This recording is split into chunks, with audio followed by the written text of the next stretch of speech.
Hey girl, mambo? Poa, karibu. Thanks, my name is Lisa. Wewe je? I'm Jaina. Okay, huwa unakuja hapa always? No Lisa, leo ni mara yangu ya pili. Vipi wewe? Huwa nakuja mara nyingi, hasa nikiwa siko okay. Napenda aina ya music ambao wanapigia hapa. Wow, hata mimi napenda pia. Wewe umekuja hapa? Lisa bwana, umeniambia wewe huwa unakuja ukiwa hauko okay. The same to me. Okay, let's to enjoy.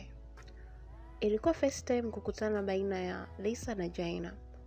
Walijikuta wameendana na kuwa karibu. Watu wanapenda kusikiliza music, hasa wakiwa washavurugwa akili zao.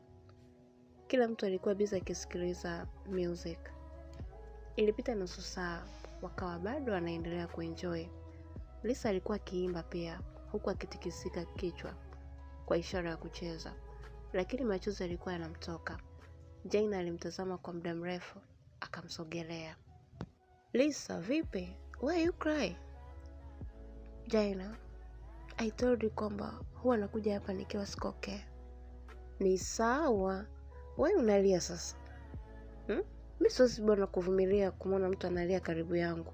Just tell me, nini shida? Wewe nikwambie, Jaina, sikufahamu. Ni kweli hatufahamiani, but huu ni mwanzo wa kufahamiana. Just look, tunaendana baadhi ya vitu. Niambie dear please. Jaina, wewe upo katika mahusiano? Ndio Lisa, mimi ni mke kabisa. Mke? Umeolewa?